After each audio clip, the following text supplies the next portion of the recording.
جشن آمد رسول اللہ ہی اللہ۔ عید سعید غدیر ثانی کی مبارکباد آپ کی خدمت میں پیش کرتے ہیں۔ یہ غدیر ثانی نام اسے روایت میں دیا گیا ہے۔ اس عید کے 72 نام ہیں، ان میں سے ایک دوسری عید غدیر ہے۔ کیا بات ہے! اس لیے کہ جو پہلی عید غدیر ہے وہ عید ولایت ہے، اور دوسری عید غدیر عید برات ہے۔ پہلی عید غدیر کا تعلق مولا علی مرتضیٰ سے ہے، اور دوسری عید غدیر کا تعلق بی بی فاطمہ الزہرا سے ہے۔ سلام اللہ علیہ، اللہم صلی علی۔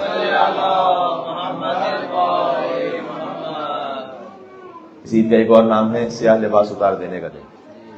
اس خاطر ہے کہ ہمارے بزرگوں نے 8 ربیع الاول تک غم کی تاریخ رکھی، اور 9 ربیع الاول کو سیاہ لباس اتار دینے کا دن عید زہرا سلام اللہ علیہا جب ہوتی ہے، اس دن سوگ کو بڑھایا۔ تو یہ جو 8 ربیع الاول تک غم کا جاری رہنا ہے، یہ اس خاطر ہے کہ 9 ربیع الاول سیاہ لباس اتار دینے کا دن ہے۔ اور بہرحال آپ جانتے ہیں کہ بعد از وفات رسول جو ایام تھے وہ سخت ترین ایام تھے اہل بیت اطہار علیہ السلام کے لیے۔ اور پہلی ربیع الاول وہ تاریخ ہے کہ جب امام حسن عسکری علیہ السلام کو بھی زہر دیا گیا تھا۔ امام حسن عسکری علیہ السلام کی جو شہادت ہے وہ 8 ربیع الاول ہے، لیکن پہلی ربیع الاول کو زہر دیا گیا۔ تو وہ ربیع الاول کے ایام بھی انہوں نے غم میں شامل کی 8 ربیع الاول تک، اور پھر جب مولا کا حکم آیا تو 9 ربیع الاول کو عید منائی۔ اب اس میں خاص بات ہے مختصر سی، وہ یہ کہ جیسے ہی 8 ربیع الاول سے ہم 9 ربیع الاول میں داخل ہوتے ہیں، ایک ہی لمحے میں ایسا لگتا ہے کہ دل کی کیفیت بدل جاتی ہے۔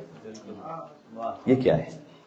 یعنی ہمارا لباس فقط نہیں بدلتا، یہ ظاہری تبدیلی نہیں ہوتی، خالی یہ دل کی کیفیت بدل جاتی ہے۔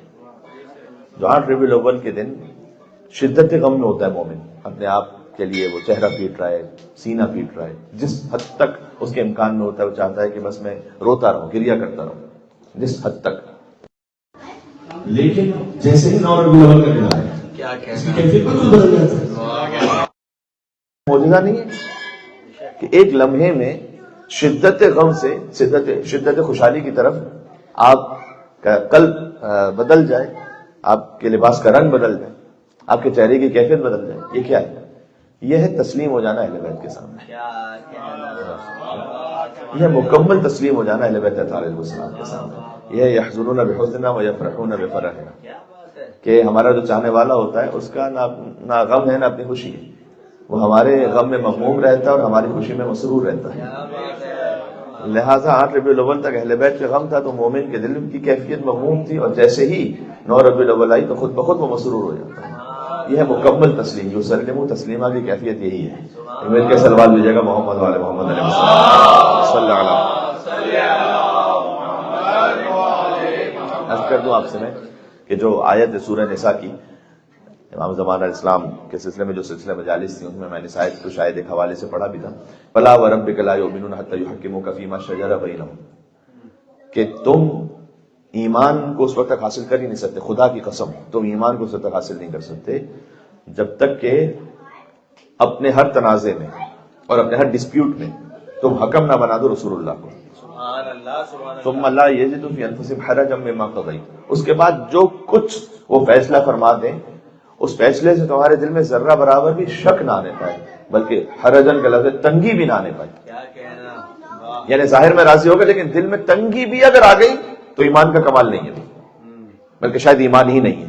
اس آیت کے مطابق ایمان ہے ہی اس وقت کہ جب کوئی فیصلہ رسول اللہ کی جانب سے آ گیا، یعنی کوئی حکم آ گیا، علی کو مولا بنا، ذرا برابر بھی تنگی نہیں آنی چاہیے، حسنین کے لیے ناکہ بنے، ذرا برابر بھی تنگی نہیں آنی چاہیے، بیٹی کے احترام میں کھڑے ہوتے ہیں تو ذرا برابر بھی سوال شک نہیں آنا چاہیے کیا ہو رہا ہے۔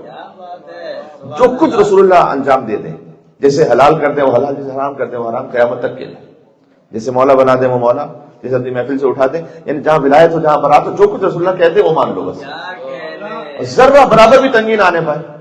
پھر آگے اللہ نے کہا یسلموا تسلیما، اور تم کمال تسلیم پر پہنچ جاؤ۔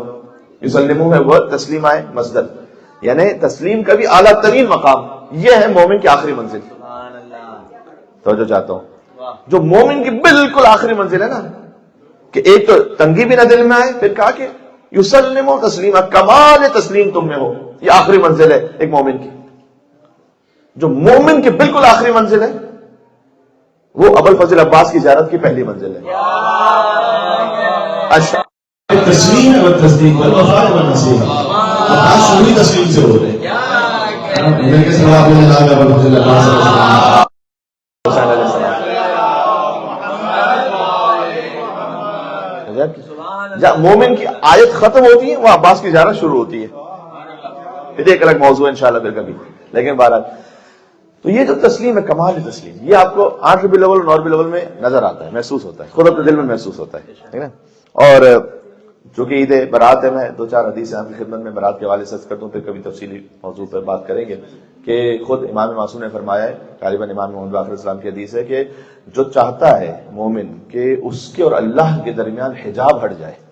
ہاں کتنی بڑی بات ہے. دیکھیں بندے اور عبد اور خالق کے درمیان، معبود کے درمیان ایک حجاب ہوتا ہے.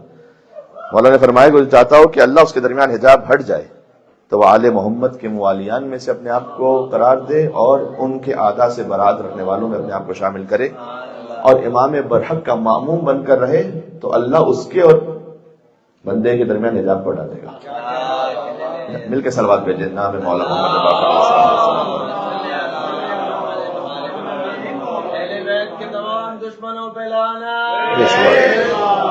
سبحان اللہ.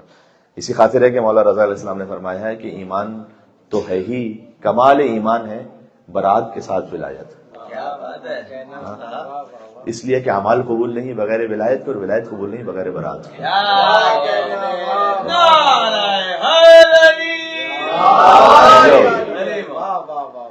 ایمان کی قبولیت ہے ولایت پر اور ولایت کی قبولیت ہے برات پر. کیونکہ مولا امیر المومنین السلام نے فرمایا ہے کہ یہ ممکن نہیں ہے کہ تم اپنے دل میں ہماری محبت رکھو اور ہمارے اعداء کی بھی محبت رکھو. پھر مولا نے ایک آیت پڑھی، اس لیے کہ ما جعل اللہ لرجل من قلبین فی جوفہ، اس لیے کہ اللہ نے کسی انسان کے سینے میں 2 دل نہیں رکھے. عجب ہے، اللہ نے کسی انسان کے سینے میں 2 دل نہیں رکھے. یہ ہو نہیں سکتا کہ تم ہماری محبت رکھو اور ہمارے اعداء کی محبت بھی ساتھ ساتھ ہو. بلکہ پھر مولا نے آگے فرمایا کہ اگر کوئی چاہتا ہے کہ اپنے قلب کا امتحان لے کہ اس کے قلب میں ہماری محبت ہے یا نہیں، تو یہ دیکھے کہ کہیں ہمارے اعداء کی محبت بھی تو ساتھ میں نہیں ہے. یہ امتحان ہے، یہ میزان ہے، یہ ملا کے معیار ہے. تو ٹھیک ہے، ہم وہ کہ جن تک حجت نہیں پہنچی ان کے لیے کہتے ہیں کہ محبان اہل بیت میں سے بہت اہل بیت سے محبت کرتے ہیں. اہل بیت سے اصل محبت وہ کرتا ہے کہ ان کے اعداء سے برات کرتا ہے، ورنہ وہ محبت ابھی یا تو سمجھ نہیں پائے یا تو اپنے آپ کو دھوکہ دے رہا ہے، ابھی معرفت میں بہت پیچھے ہے. اس لیے حضور مکرم نے خود فرمایا ہے کہ اگر کوئی 70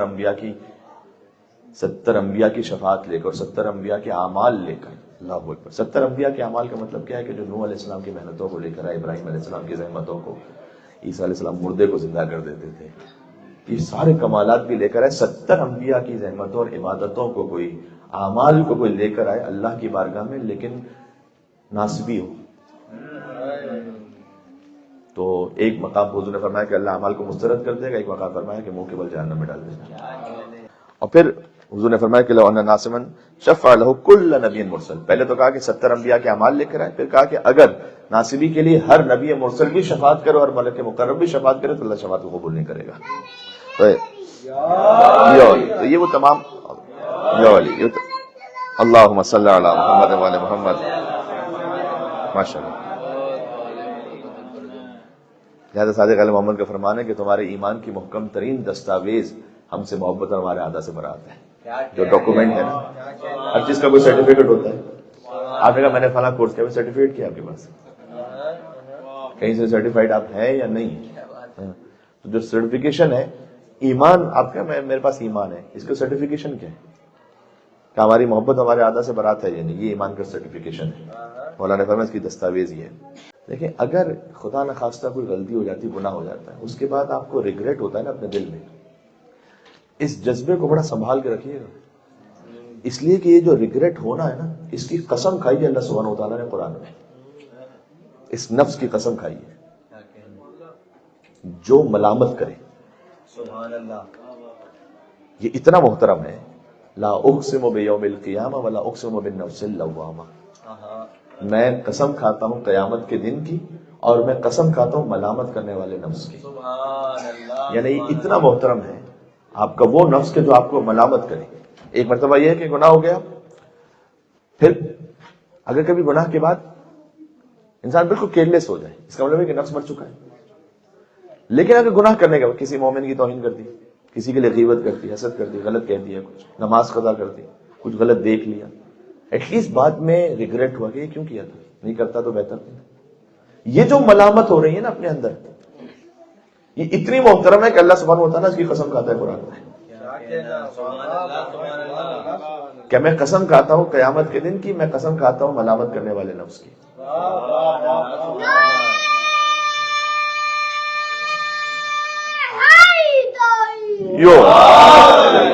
سبحان اللہ. جو ملامت کرنے والا نفس ہے، اس کے بعد اللہ سبحانہ و تعالیٰ نے آگے کہا کہ انسان ہم سے پوچھتا ہے کہ اللہ نجمع عظاما، کہ ہم دوبارہ ہڈیوں کو جمع نہیں کر سکتے، بلا قادرین علی ان نسوی بنانا، ہم تو اس بات پر قادر ہیں کہ تمہارے فنگر پرنٹس کو بھی واپس لے آئیں. یہ پورا سورہ بڑا لطیف ہے قیامت کے بارے میں، کیونکہ فنگر پرنٹس جو ہے وہ آپ اس کو جلا دیجیے، آپ اس کو ختم کر دیجیے، لیکن ویسے ہی آئیں گے جیسے ہیں. اور 7 بلین کے 7 بلین ڈفرینٹ ہے ایک پور میں. جبھی تو یہ آئیڈینٹیفیکیشن ہے نا آپ کا. ایک پور میں 7 بلین، اس وقت 7 بلین، ورنہ ہر انسان کے جب سے آدمیت ہے اور جب تک رہے گی سب کے ڈفرینٹ ہے. اور اگر آپ اپنی شناخت کو مٹا دینا چاہیں، اس کو جلا دیں، اس کو ختم کر دیں کہ بھئی کچھ اور آ جائے، نہیں ویسے ہی آئے گا. ورنہ تو اپنی آئیڈینٹیفیکیشن ختم کرنا بڑا آسان ہوتا. بھائی ایک مجرم کے لیے اگر اس کے فنگر پرنٹس لے لیے گئے ہیں تو اس کے لیے بڑا آسان ہوتا ہے کہ ایک مرتبہ اس کو تھوڑا سا جلا دے، جب دوسری کھال آئے گی تو دوسرا ہو جائے گا. ایسا نہیں ہوگا، وہی آئیں گے. یہ بالکل چلتا پھرتا معجزہ ہے ہر انسان کے ہاتھ میں. اللہ نے کہا تم یہ سوال کرو کہ ہم ہڈیوں کو واپس کیسے لے کر آئیں گے؟ اللہ قادرین علی ان نسوی بنانا، ہم تو قادر ہیں اس بات پر کہ تمہارے فنگر پرنٹس بھی ایک چکی وہی لے کر آئیں. پھر اب کیا ہے؟ اب تم کیوں نہیں مانتے؟ کہ بل یرید الانسان لیفجر امامہ، انسان چاہتا ہے کہ اس کا راستہ کھلا رہے گناہ کے لیے، اس لیے انکار کرتا ہے. سمجھ رہا ہوتا ہے. میں نے 3 طرح کے لوگ دیکھے، خدا کا انکار کرنے والے یا کسی حکم شرعی کا انکار کرنے والے. لیکن ایک مرتبہ تو ہوتا ہے کہ انسان کہتا ہے کہ میں خود نہیں کرتا. خاتون حجاب نہیں کرتی فرض کی، لیکن ٹھیک ہے حجاب ہے لیکن میں نہیں کرتی. کم سے کم یہ نہیں کیا کہ اصل کا انکار کر دیا کہ ہے ہی نہیں، یہ کہاں سے مولویوں کی بات آ گئی، ایسا تو اسلام میں ہی نہیں. ایک مرتبہ ہے کہ ریگریٹ ہے انسان کو، مثال کے طور پر چاہے وہ مرد کی مثال ہو عورت کی مثال ہو، کہ ہے شریعت کا حکم لیکن میں نہیں کر پا، اللہ توفیق دے. کبھی یہ بھی کہتے ہیں لوگ. یہ اچھی بات ہے، یہ اچھی بات ہے. کم سے کم یہ کہ حکم شرعی کا انکار تو نہیں کرنا، اس ڈٹائی پر نہیں ہے، اس ایروگنس پہ نہیں ہے. یہ اچھی بات ہے. جو انکار کرتے ہیں نا، یا اللہ کا انکار کرتے ہیں کہ بھائی اللہ ہے ہی نہیں. وہ کیوں ہوتا ہے؟ قرآن نے اس وقت جو میرے ذہن میں 3 طرح کے اس کے گروپس ہیں کہ وہ انکار کیوں کرتے ہیں. سب کچھ ماننے کے بعد، سب کچھ سامنے ہونے کے بعد انکار کیوں کرتے ہیں؟ پہلی بات یہ کہ اللہ تعالیٰ نے ایک مقام پہ قرآن میں کہا ہے کہ جب ان سے کہا جائے کہ لا الہ الا اللہ وهم یستکبرون، تکبر دکھاتے ہیں، ایروگنس ہے. اس لیے آپ کو زیادہ تر، میں سب نہیں کہہ رہا لیکن زیادہ تر یونیورسٹی کے بڑے ایلیٹ پروفیسرز، ڈاکٹرز، یہ آپ کو ایتھسٹ ملیں گے. بلکہ اگر وہاں پہ کوئی مذہب کا ماننے والا، چاہے کرسچینٹی کا بھی ماننے والا ہو، اس کو لوگ کہتے ہیں کہ تم ابھی تک بڑے پاگل ہو، بڑے بیکورڈ ہو. اتنا پڑھ لکھنے کے بعد بھی، ڈاکٹر بننے کے بعد بھی، پی ایچ ڈی ڈاکٹر ہونے کے بعد تو ابھی تک کسی مذہب کو مان رہے ہو. مذہب کو ماننے کا مطلب یہ ہے کہ آپ کو کسی طاقت کے زیر تحت رہنا ہے، یعنی آپ کو کسی کا حکم ماننا ہے. آپ فائنل نہیں ہے. آپ نے جو کہہ دیا وہ فائنل نہیں ہے. فائنل وہ ہے کہ جو آپ کے خالق نے کہا ہے. وہ یہ چاہتے نہیں ہیں، تسلیم ہونا نہیں چاہتے. جہاں سے بات شروع ہوئی تھی ایروگنس ہے کہ ہم کیوں مانے کسی کی، ہم وہ کریں گے، ہمیں سمجھ میں آئے گا. ٹھیک ہے. تو کچھ وہ ہوتے ہیں کہ جو اس طرح کے ہوتے ہیں، جو ایروگنس کی وجہ سے نہیں مانتے. کچھ وہ ہوتے ہیں کہ جو حکم شرعی کو نہ ماننے کی وجہ سے کہ کوئی ہم پر گرفت نہ آ جائے، اصل ہی کا انکار کر دیتے ہیں. ہے ہی نہیں ایسا، پتا ہے کہ ہے لیکن کہتے ہیں کہ ہے ہی نہیں ایسا، تاکہ کرنا ہی نہ پڑے. بھائی اللہ ہی نہیں ہے تو اللہ کا حکم ماننے کی بات ہی ختم ہو گئی نا. یہ اللہ تعالیٰ نے یہاں پہ کہا ہے قرآن میں، سورہ مدثر میں، کہ سورہ قیامت میں، کہ یرید الانسان لیفجر امامہ، انسان چاہتا ہے کہ اس کا راستہ کھلا رہے. یعنی یفجر ہے فجور سے، فجور کرنے کا راستہ کھلا رہے. سبحان اللہ. شراب حرام نہیں کہا، اسلام نے کہا حرام ہے. ٹھیک ہے، برا کام ہو سکتا ہے کوئی، لیکن حرام نہیں کہا. یہ کیوں کہہ رہے ہیں؟ اس لیے کہ خود پینی. اگر کہہ دیں کہ حرام ہے تو پھر سامنے اس کا حرام کر رہے ہیں. نہیں، انسان چاہتا ہے کوئی ایکسکیوز ایسا لے کر آئے کہ اس کا راستہ کھلا رہے. یہ اللہ نے قرآن میں کہا ہے. کچھ ہوتے ہیں کہ جو تکبر کرتے ہیں، کچھ ہوتے ہیں کہ جو چاہتے ہیں کہ ان کا ایکسکیوز جو ہے نا وہ کھلا رہے. پھر تیسرے وہ لوگ ہوتے ہیں جو بہت کم ہوتے ہیں کہ جو واقعی جینوئن ڈاؤٹ میں ہو ہمیشہ کے لیے, ہمیشہ ہی کے لیے ڈاؤٹ میں ہو. ان کے لیے پھر اللہ تعالیٰ نے بہرحال کہیں نہ کہیں اللہ حجت کو تمام کرتا رہتا ہے, سوائے اس کے کہ وہ حجت کو اتنا اگنور کرتے رہے, اتنا اگنور کرتے رہیں کہ پھر پردہ آ جائے. پھر ختم اللہ علی قلوبہم وعلی سمعہم وعلی ابصارہم غشاوہ, پھر آنکھوں میں پردے پڑ جاتے ہیں, دل پہ مہر لگ جاتے ہیں. ایک مرتبہ حجت تمام ہوتی ہے, پھر حجت تمام ہوتی ہے, پھر یعنی آپ کے پاس ایویڈنسز آتے رہتے ہیں. سبحان اللہ. ابھی میں ایک جگہ سے آ رہا ہوں تو وہاں پر ایک جوان کے بارے میں, ڈائریکٹ تو نہیں تھے, ان کے استاد مجھ سے بات کر رہے تھے. انہوں نے کہا کہ میرے اسٹوڈنٹ ہیں اچھے خاصے پڑھے لکھے دیندار, لیکن اچانک سے کہنے لگے کہ یہ جو آپ نے دلیل دی ہوئی ہے کہ کوئی چیز بغیر بنانے والے کے بن نہیں سکتی, لہذا اللہ ہے جو چلانے والا ہے نظام کو, کوئی نہ کوئی طاقت ہونی چاہیے, اس کا کیا پروف ہے کہ کوئی چیز بغیر بنانے والے کے بن ہی نہیں سکتی؟ ہو سکتا ہے بن سکتی ہو. تو کہتے ہیں میں نے اپنے اسٹوڈنٹ سے کہا کہ آپ نے کبھی کوئی چیز دیکھی ایسی؟ کبھی تک دیکھی تو نہیں, لیکن شاید بعد میں ہو جائے, شاید ہو جائے بعد میں. تو وہ کہہ رہے تھے کہ کیا جواب دیا جائے. میں نے جو مختصر سرچ کیا موضوع سے بات نکل آئی ہے, تو میں کہہ دوں کہ اگر 4 اینٹیں بھی ایک ساتھ اوپر رکھی ہوئی نا ترتیب میں, ہم کہتے ہیں یار یہ حادثہ نہیں ہے, یہ منصوبہ ہے. دنیا میں کہیں بھی اچھا اینٹیں بکھری پڑی ہم کہیں گے وہ حادثہ ہو گیا. 2-3 اینٹیں بھی ایک ترتیب میں ساتھ میں رکھی ہوئی نا, ہم کہیں گے یہ کسی نے رکھی ہے, یعنی منصوبہ ہے, بغیر کسی کے رکھے ہوئے یہ نہیں ہوا. کیا بات ہے. یعنی آپ ایکسپیکٹ کر رہے ہیں کہ 2-3 اینٹیں بھی بغیر حکمت کے ایک ساتھ نہیں آ سکتی. اتنی بڑی زمین وہ سورج کے گرد گھوم رہی ہے. آج اگر 4 سپٹمبر ہے تو 4 سپٹمبر 2025 میں جو سن رائز تھا اور سن سیٹ تھا, فرض کیجئے کہ سن رائز تھا 6 بجے, مثال دے رہا ہوں, تو 4 سپٹمبر 2025 میں جو سن رائز ہے 6 بجے, 4 سپٹمبر 2026 میں بھی وہی سن رائز ہوگا 6 بجے, بلکہ 1026 میں بھی وہی سن رائز ہوگا 6 بجے, سن سیٹ ہوگا مثال کے طور پر 7 بجے. اس کی مثال پتہ ہے کیا ہے؟ یعنی اتنی بڑی زمین ہے جو سورج کے گرد بھی گھوم رہی ہے اور اپنے گرد بھی گھوم رہی ہے. یعنی اگر میں چاہوں کہ میں یہاں سے میلبرن جاؤں, سڈنی جاؤں, واپس آؤں, اور میرا ہر آنا جانا زندگی بھر جب بھی جاؤں وہ میری ڈرائیو 8 گھنٹے 56 منٹ 57 سیکنڈ ہی کی رہے, اس کے لیے مجھے بڑی پلاننگ کرنی پڑے گی. ایسے نہیں ہوگا یہ, ورنہ کبھی ہو سکتا ہے کہ میں 9 گھنٹے میں پہنچوں, کبھی 10 گھنٹے میں پہنچوں, کبھی 8 گھنٹے میں پہنچوں. یہ جو ایگزیکٹ میں چاہتا ہوں 8 گھنٹے 56 منٹ 57 سیکنڈ ہی میں ہمیشہ پہنچوں. آپ اس کو فلوک نہیں کہہ سکتے کہ یہ خود بخود ایسے ہی ہوتا جا رہا ہمیشہ. اتنی بڑی کائنات گھوم رہی ہے, آپ کہہ رہے ہیں کہ ایسے ہی ہو رہا ہے, کچھ بھی نہیں, کوئی منصوبہ نہیں, کوئی اس کو چلانے والا نہیں. میں نے ان سے مثال دی, میں نے کہا کہ پھر آپ کہیے گا کہ جو آپ کو ڈاؤٹ آ رہا نا کہ شاید ہو ایسا, یہ ویسی مثال ہے کہ جیسے نا رات ہو نا سامنے, میں کہوں شاید 1% چانس ہے کہ دن تو نہیں ہے. کبھی آپ ایسا کہتے ہیں کیا؟ نہیں کہتے. یہ اپنے آپ کو دھوکہ دینا. تو یا انسان تکبر میں ہوتا ہے, یا چاہتا ہے کہ راستہ فجور کا کھلا رہے, یا اپنے آپ کو دھوکہ دے رہا ہوتا ہے. یہ 3 چیزیں قرآن میں.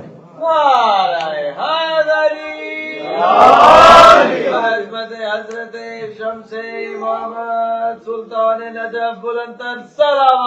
اللہم صلی علی محمد وعلی محمد. چلے میں آپ کو سلطان نجف ہی کا ایک فرمان سناؤں اسی بارے میں. الحمدللہ الذی دل علی ذاتہ بذاتہ, حمد اس پروردگار کی کہ جس کی ذات ہی خود اس کی ذات پر دلیل ہے. اس کے الگ سے حیدری متا خبت حتی تحتاج الی دلیل. اور یہ شاہ نجف کے فرزند ابا عبداللہ الحسین نے فرمایا کہ پروردگار تو غائب کب ہے کہ تیرے لیے کسی دلیل کی ضرورت ہے. امیت عین لا تراک علیہ رقیبہ, تو اندھی ہے وہ آنکھ جو تجھے ہی نہیں دیکھ پا رہی اس پورے نظام کائنات میں, تجھے ہی نہیں دیکھ پا رہی, تجھے ہی نگہبان نہیں پاتی. یہ تو عرفہ ہے ابا عبداللہ الحسین علیہ السلام. توجہ ہے آپ کی, اور یہ باتیں آپ کو کام آ جائیں گی, آپ کے آفس میں کام آ جائیں گی, آپ کو کسی ڈیبیٹ میں کام آ جائیں گی. کہ ایک اور دلیل خیر ہوتی ہے، صرف میں اشارہ خالی کر دوں، ایک جانا تو نہیں چاہتا تفصیل سے کیونکہ توحید کا ایک لیکچر ہو تو اس میں ساری باتیں آئیں، کہ اگر اللہ ہے تو پھر اتنا ظلم کیوں ہو رہا ہے؟ اگر اللہ ہے تو پھر اتنا ظلم کیوں ہو رہا ہے؟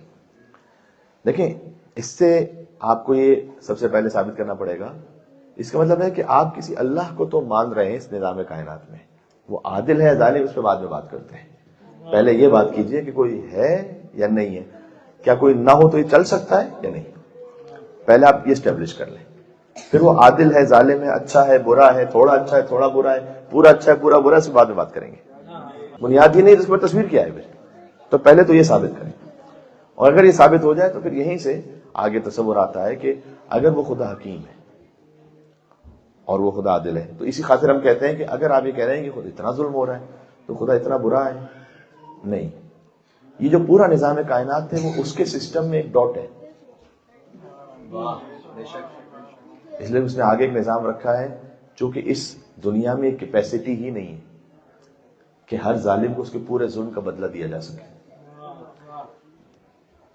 ابھی فرض کیجئے کہ نتن یاہو نے 50,000 مار دیے تو کتنی مرتبہ سزائے موت ہوگی؟ کیا بات ہے، ایک مرتبہ ہو گئی سزائے موت، تو 49,999 کا کیا ہے؟ صدام نے جو ہے وہ لاکھوں مار دیے تھے، ٹھیک ہے، ایک دفعہ سزائے موت ہو گئی تو کیا بدلہ ہو گیا تھا پورا؟ کیا بات ہے، اس دنیا میں یہ وسعت ہی نہیں ہے کہ ایک بار موت کے بعد دوسری مرتبہ ظالم کو اس کے ظلم کا حساب دیا جا سکے۔ سبحان اللہ، آپ کی توجہ چاہتا ہوں، نہ اس دنیا میں اتنی وسعت ہے کہ ہر ظالم کو اس کے ظلم کی سزا دی جا سکے، اور نہ اس دنیا میں اتنی وسعت ہے کہ کچھ ایسے متقین اور ابرار ہیں کہ ان کی پوری جزا دی جا سکے۔ کیا بات ہے، اس دنیا میں اللہ علی کو کیا عطا کر دے اس ایک ضربت کے مقابلے میں کہ جو ثقلین کی عبادت سے افضل ہے۔ کوئی ایسا جہان ہونا چاہیے نا کہ اللہ علی کی عبادت کا صلہ وہاں عطا کرے، یہاں کیا مل جائے گا؟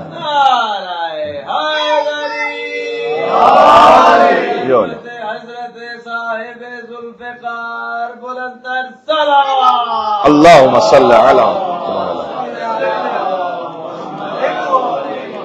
سمجھا کی، تو اس لیے اس دنیا کی کیپیسٹی نہیں اتنی، ارے واہ سبحان اللہ، تو یہ آپ کو جو ایک تصویر میں ظلم نظر آ رہا ہے وہاں اگر یہیں پر دنیا ختم ہو جائے تو بات صحیح ہے آپ کی، پھر خدا کو ماننا مشکل ہے، پھر ہم نہیں مانیں گے، واقعی اتنا ظلم ہے، کوئی مکافات عمل نہیں کتنوں کے لیے، بات صحیح ہے، لیکن اگر اس دنیا کے بعد کوئی اور جہان ہے کہ جو حکمت کا تقاضا ہے کہ ہو ورنہ عبث ہے، ورنہ یہ جہان ہی عبث ہے، تو اس کا مطلب ہے کہ نہیں، اپیرنٹلی ایک ظلم ہے لیکن اس ظلم کا حساب کہیں اور ہونا ہے، اور انسان کے جو اچھے اعمال ہیں اس کی جزا بھی کہیں اور ہونی ہے، اس لیے کہ یہ بھی دنیا میں وسعت نہیں ہے اور گنجائش نہیں ہے۔ بس بات کو میں اس مقام پر آہستہ سے سمیٹ لیتا ہوں، تو عرض یہ کرنا چاہ رہا تھا کہ کبھی کبھار انسان یہ کہتا ہے کہ یہ ملامت کرنے والے نفس سے بات شروع ہوئی تھی کہ اگر کہیں پر کوئی خطا ہو جاتی ہے انسان سے تو ایٹ لیسٹ اگر اس کے دل میں ریگریٹ آتا ہے، یہ ایک بہت اچھا سائن ہے، اچھا سائن ہے۔ آخری جملہ کہتا ہوں، اس لیے حدیث میں مولا نے فرمایا کہ اللہ ایک توبہ کرنے والے کی توبہ سے اتنا خوش ہوتا ہے کہ جیسے ایک ماں اپنے بچھڑے ہوئے بچے سے کہ جو سال سال سے بچھڑ گیا ہو مل جانے کے بعد اچانک خوش ہو جاتی ہے۔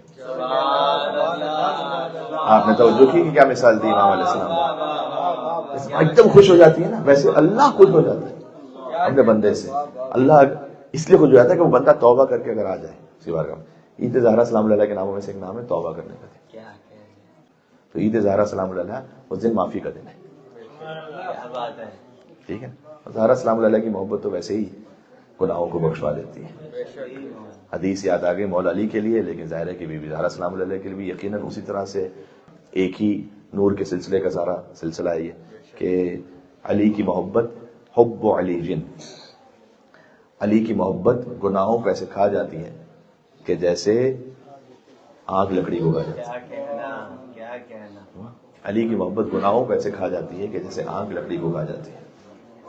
ایک اور مقام میں فرمایا کہ علی کی محبت وہ حسنہ ہے، حب علی حسنۃ، یہ لفظ ہے، علی کی محبت وہ حسنہ ہے کہ لا یضر معها سیئہ، علی کی محبت وہ حسنہ ہے کہ اس کے ساتھ کوئی سیئہ اس کو ضرر نہیں پہنچا سکتا. وبغض علی سیئۃ، اور علی کا بغض وہ سیئہ ہے کہ لا ینفع معها حسنہ، کہ اس کے ساتھ کوئی حسنہ اس کو فائدہ نہیں پہنچا سکتا. بات کو میں تمام کروں اگر آپ کی توجہ ہے تو. علی کی محبت وہ حسنہ ہے کہ اس کے ساتھ کوئی سیئہ اسے ضرر نہیں پہنچا سکتا. حسنہ سنگولر ہے.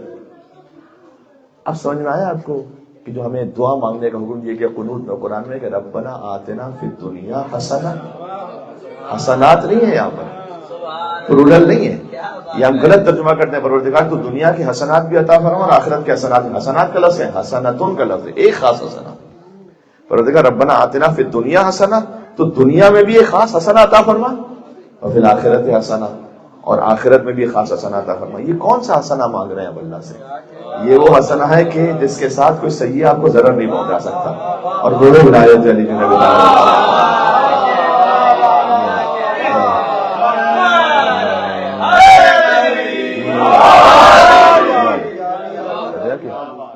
اللہ سبحانہ و تعالیٰ آپ کو شاد و آباد رکھے اور آپ کے چہروں پر اس طرح سے مسکراہٹیں قائم و دائم رہیں. اہل بیت اطہار علیہ السلام. اور چونکہ بہرحال وسیع رزق کا دن ہے اور آگے خود اس میں ہے کہ برکت کا دن، 8 ربیع الاول کے بعد جو 9 ربیع الاول کے دن آتا ہے نا، تو یوم البرکہ بھی ہے. تو ہر شے کی برکت، ایمان میں برکت، انشاءاللہ رزق میں برکت، آپ کی خوشیوں میں برکت، اور غم بھی جو اہل بیت کے ساتھ متصل ہوں اللہ سبحانہ و تعالیٰ وہ غم بھی عطا فرمائے کہ جو اہل بیت سے جڑا ہوا غم ہے، اور وہ ہر خوشی عطا فرمائے کہ جو اہل بیت علیہ السلام کے ساتھ متصل ہے. آپ کو اسی طرح سے خوش و شاد و آباد رکھے اور آپ کی نسلوں میں یہ جاری و ساری رہے. یہ میں ایک اور حوالے سے عرض کر چکا ہوں، آج ایک اور شاید بات میں یوں کہہ دوں کہ آپ اہل بیت کے لیے کوئی بھی نیکی انجام دیں، یہ بھی ایک نیکی جو آپ تشریف فرمایا. کیونکہ حدیث میں آیا ہے کہ امام سے پوچھا گیا کہ یہ حی علی خیر العمل کا مطلب کیا ہے؟ جب اذان میں سنے نا حی علی خیر العمل اور اقامت میں حی علی خیر العمل تو سمجھ جائے گا کہ کون. فرمایا حی علی خیر العمل کا مطلب کیا ہے؟ امام نے فرمایا، مان الاخبار میں شیخ صدوق کی روایت ہے کہ البر من ولد فاطمہ، فاطمہ کے بچوں کے ساتھ نیکی کرنا حی علی خیر العمل، یعنی مولا حسن حسین کے ساتھ نیکی کرنا، ان کے ساتھ کوئی بھی خیر انجام دینا. یہ جو آپ تشریف فرمائے ان کی محبت میں، یہ سیدہ کے بچوں کے ساتھ نیکی ہے، یہ حضرت حجت کی خدمت میں نیکی کو پیش کرنا ہے، یہ حی علی خیر العمل. اور جو ہے آپ کی اب جب آپ کوئی نیکی انجام دے، تو جو میں بات کہہ رہا تھا، اب کوئی بھی آپ نیکی انجام دے تو وہاں سے تو وہ حل جزاء الاحسان الا الاحسان، وہ نیکی کو ایسی تو نہیں جانے دیں گے، کچھ تو عطا کریں گے. ہو ہی نہیں سکتا کہ عطا نہ کریں. کہیں پہ اگر ان کے نام سے آپ کو کوئی مصیبت جھیلنی پڑے تو ہو ہی نہیں، واللہ نہیں ہو سکتا کہ وہ کمپنسیٹ نہ کرے، واللہ نہیں ہو سکتا کہ کمپنسیٹ نہ کرے، ہو ہی نہیں سکتا. یعنی کہ آپ مومن سے آپ کو نیکی کرنا چاہتے ہیں یا کوئی بات ہو جاتی ہے اس کی وجہ سے آپ کو کوئی تکلیف پہنچ جاتی ہے، وہ مومن ایک عام مومن شریف النفس انسان وہ کہتا ہے کہ یہ ہو گیا، میں مثلا معذرت خواہ ہوں، میں چاہتا ہوں کہ کس طریقے سے جبران ہو جائے، تو کیا وہ امیر المومنین ایسے ہی چھوڑ دیں گے؟ ممکن ہی نہیں کہ وہ کمپنسیٹ نہ کریں. کیسے کریں گے کمپنسیٹ؟ یا نیکی کا صلہ کیسے عطا کریں گے؟ یا تو اس دنیا میں کوئی مقام دیتے ہیں، رزق بڑھا دیتے ہیں، فرض کیجیے رزق کا مطلب خالی دولت نہیں بڑھاتے، دل کا سکون بڑھا دیتے ہیں، آپ کی حکمت کو بڑھا دیتے ہیں، آپ کے صبر کو بڑھا دیتے ہیں، آپ کے دل میں نیکی سے محبت کو بڑھا دیتے ہیں، گناہ سے نفرت کو بڑھا دیتے ہیں.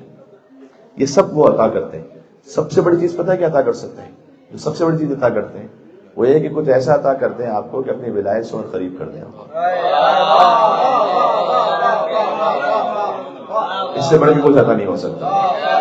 تو اس جشن کے سلسلے میں یہ دعا ہے کہ اہل بیت اطہار علیہ السلام ہمیں کچھ ایسا عطا کریں کہ آپ کو اور آپ کی نسلوں کو اپنی ولایت سے مزید قریب کریں. ایک مل کے سلوات بھیجیں اس دعا کی قبولیت کے لیے.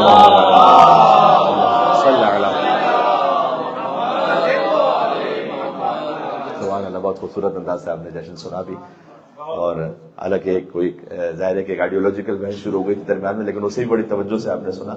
اور باقی جشن بھی جس کیفیت میں اللہ سبحانہ و تعالیٰ انشاءاللہ ہمارے ایمان کو، ہمارے عمل کو مزید مستحکم و مضبوط فرمائے. بحق کے امام زمانہ عجل اللہ تعالیٰ فرجہ شریف اس جشن کی قبولیت کے لیے 3 مرتبہ مل کے بلندتر صلوات بھیجیں. محمد صل على محمد وآل محمد اللهم صل على اللهم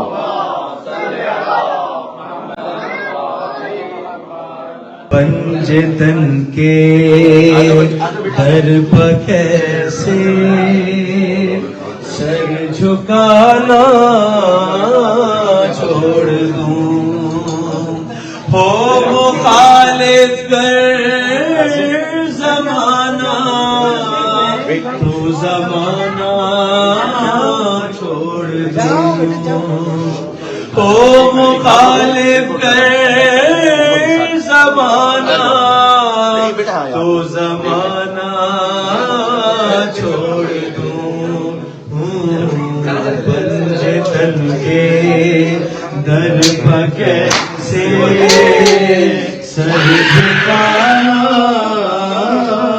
چھوڑ دوں